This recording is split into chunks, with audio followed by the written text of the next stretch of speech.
What if one of rock's most beloved voices walked away at the peak?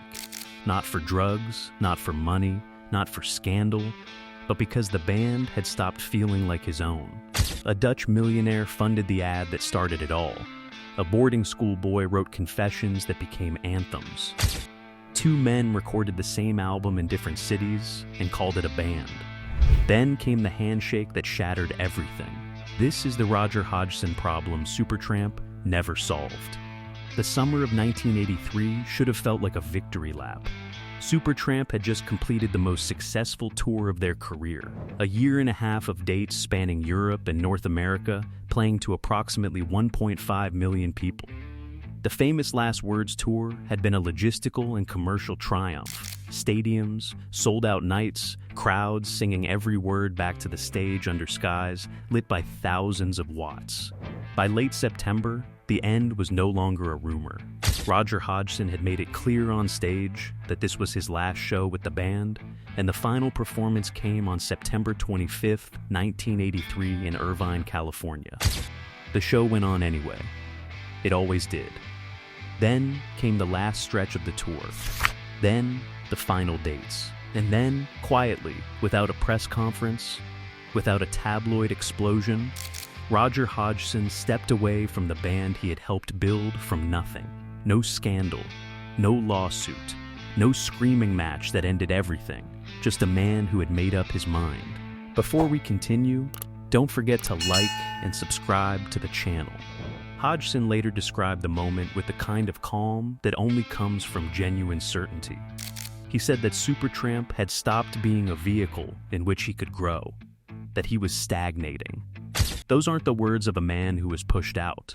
They were the words of a man who had been wrestling with a decision for years and had finally found the courage to make it. What the audience in those arenas couldn't have known, what most fans would spend the next 40 years trying to understand, was that by the time Hodgson walked away, the partnership at the center of Supertramp had already been hollow for a long time.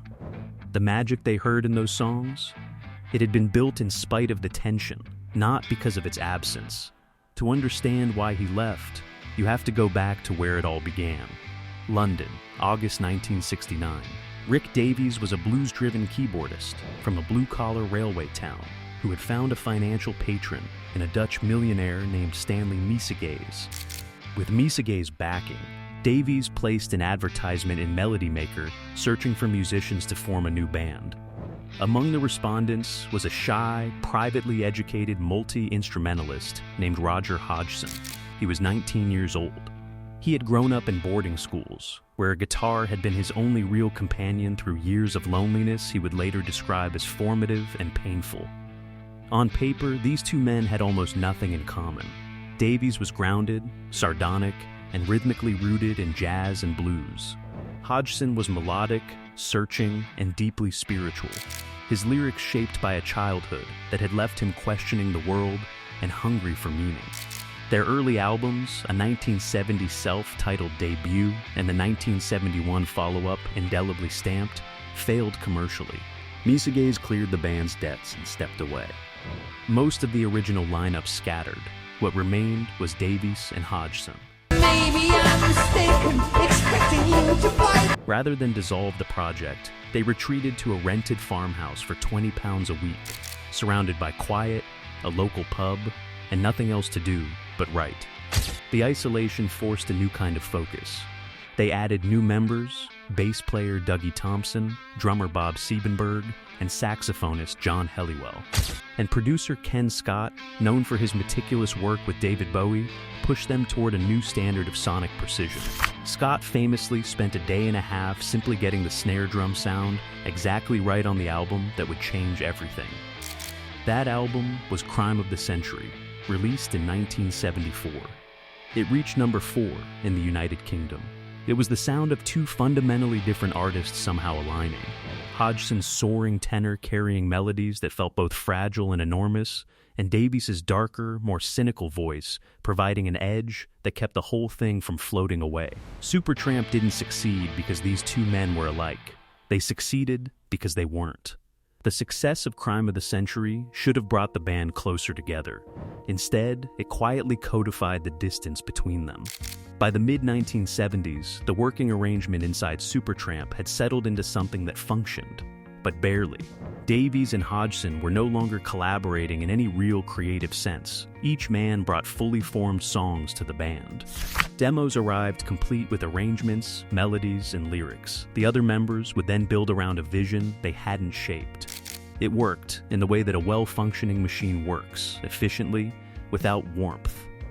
The critical detail, the one most fans never knew, was buried in the songwriting credits. Contractually, everything went out under Davies-Hodgson, an arrangement similar to the Lennon-McCartney model, designed to present a unified front to the world. But behind the scenes, the songs had clear individual authors. Give a Little Bit, Hodgson. The Logical Song, Hodgson. Take the Long Way Home, Hodgson. Goodbye Stranger, Davies. Bloody Well Right, Davies. They weren't co-writing, they were coexisting. Won't you sign up your name? We'd like to be your accepted. Hodgson later revealed that he held onto the song Give a Little Bit for 6 or 7 years before he dared play it for the band. He feared it was too simplistic, too soft for the progressive identity Supertramp had built. The fact that it eventually became one of their most beloved tracks didn't resolve the underlying tension, it amplified it.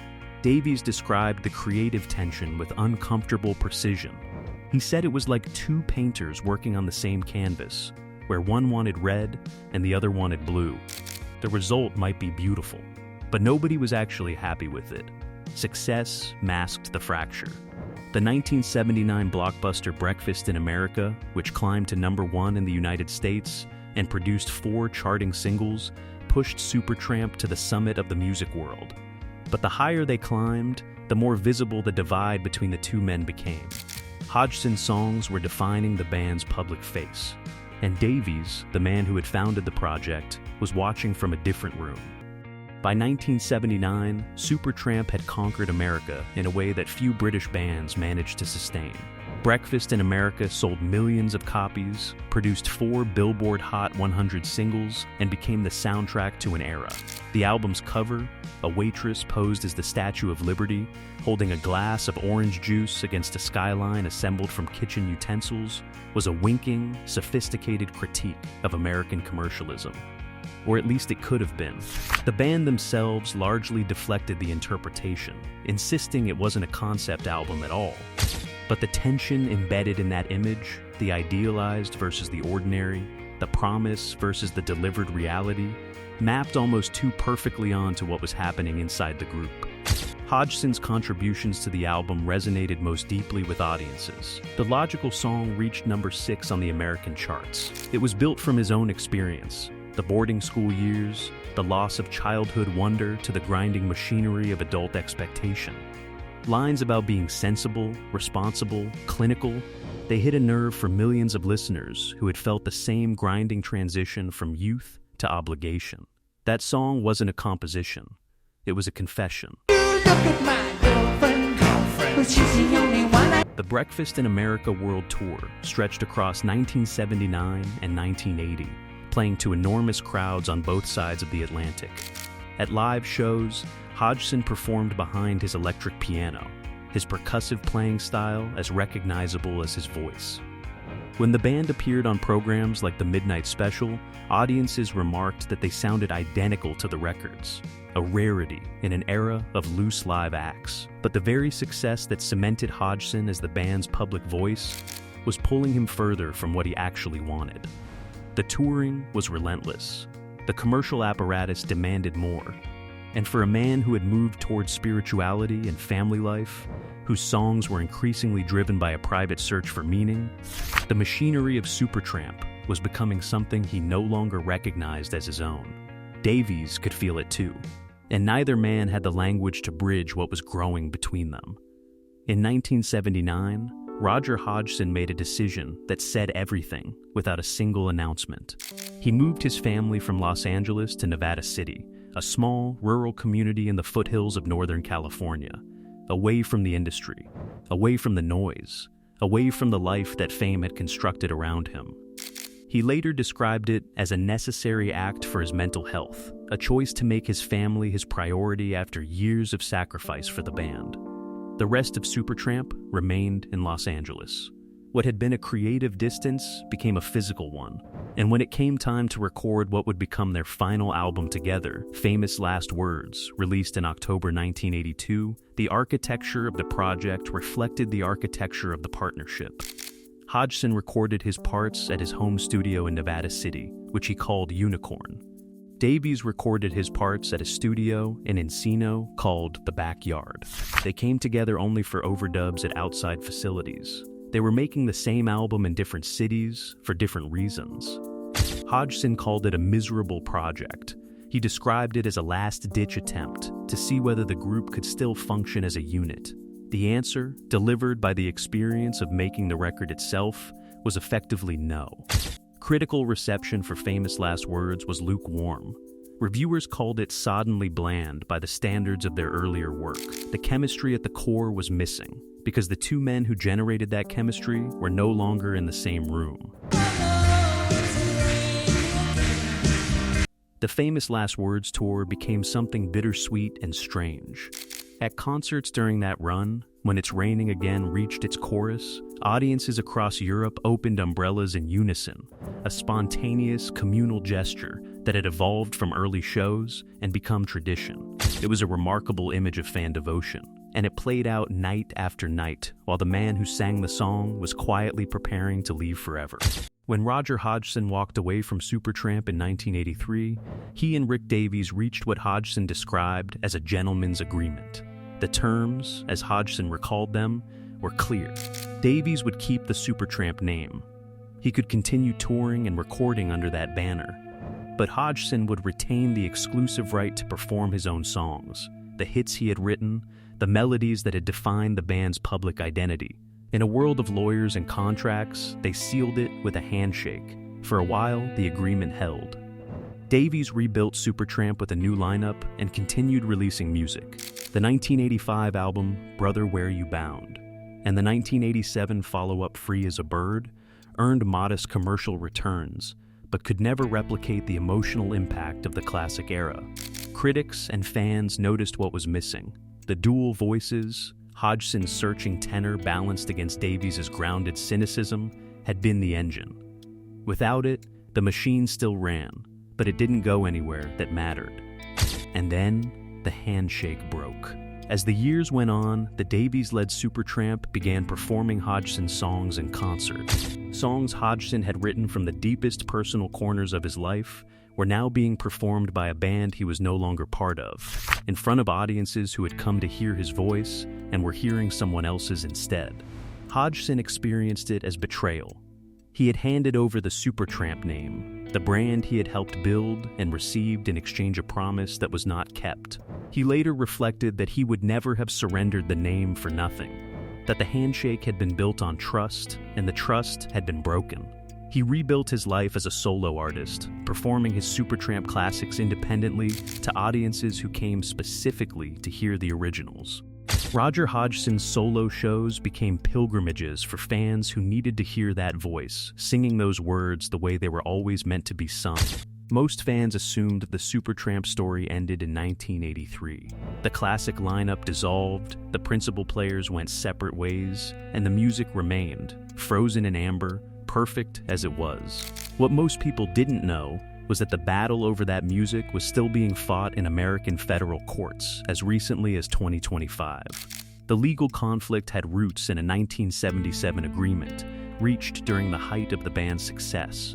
At the time, Davies and Hodgson had agreed to share a portion of their songwriting royalties with the non-writing members of the band Thompson, Helliwell, and Siebenberg to keep the group unified and content. It was a practical arrangement born from the logic of the moment. The band needed stability, and money was the stabilizer. Hodgson honored that agreement for 4 decades. In 2018, he stopped. His position was that the arrangement had been a reasonable gesture for a reasonable period of time, not a permanent, perpetual obligation. The rhythm section disagreed. In 2021, Dougie Thompson, John Helliwell, and Bob Siebenberg filed a lawsuit against both Hodgson and Davies, claiming the royalty payments were owed in perpetuity under the terms of the original deal. The case wound through the American legal system for years. In 2024, a jury initially sided with Hodgson, but the Court of Appeals reversed that verdict in August 2025, ruling that the royalties were indeed owed permanently. Then, on September 6, 2025, Rick Davies died at the age of 81. The news arrived like the final line of a song that had been building for 50 years. Davies had battled health difficulties in his later years, withdrawing gradually from public life. His death closed the door on any possibility of resolution, any chance, however remote, that the two men who had built Supertramp together might somehow speak the same language one more time. The Roger Hodgson problem was no longer a problem to be solved. It was history, fixed and permanent. Here is the central irony of the Supertramp story. They didn't fall apart because they failed. They fell apart because they succeeded. Completely, globally, and beyond any reasonable expectation. The success of Breakfast in America turned Supertramp from a band into a brand. And a brand doesn't have room for two competing identities. The more their music reached the world, the more the world decided that Roger Hodgson was Supertramp. And that perception, however incomplete, made the partnership unsustainable. Davies had been the founder. He had placed the ad, secured the funding, assembled the lineups. His cynical, blues-rooted voice was as essential to the band's emotional range as anything Hodgson contributed. Bloody Well Right, Rudy, Goodbye Stranger. These were not secondary songs. They were the darkness that gave the light somewhere to contrast against. For the audience who listened to Supertramp on the radio during the late 1970s, who heard the logical song and felt it describe something they had never been able to name, the music still carries the exact emotional weight it always did. It doesn't diminish with time. If anything, it deepens. Hodgson's boarding school trauma became a universal anthem. Davies' sardonic wit became the texture that kept the whole thing honest. Together, they made music that sounded like nothing else. Sophisticated without being cold, commercial without being shallow, personal without being indulgent. The progressive rock ambition of Crime of the Century, the radio accessibility of Breakfast in America, these weren't contradictions. They were the same two men, finding different ways to say the same complicated things. The tragedy isn't that they split. The tragedy is that it was always inevitable. Two people writing in separate rooms, sharing a name but not a vision, can only maintain that arrangement for so long before the seams show. By the time Hodgson stepped away, the distance had already been traveled. He was just the first one to acknowledge it out loud. The songs endure. That's the only resolution a story like this gets. Supertramp gave a generation something rare. Music that sounded exactly like how it felt to be young and confused, and searching for something you couldn't quite name. Roger Hodgson wrote it from the inside out. Rick Davies wrote it with his eyes wide open to the world's darker edges. Together, they were something extraordinary. Apart, they were each only half of it. What's your favorite Supertramp memory? Drop it in the comments below. And don't forget to like and subscribe for more journeys through the music that defined rock's greatest era.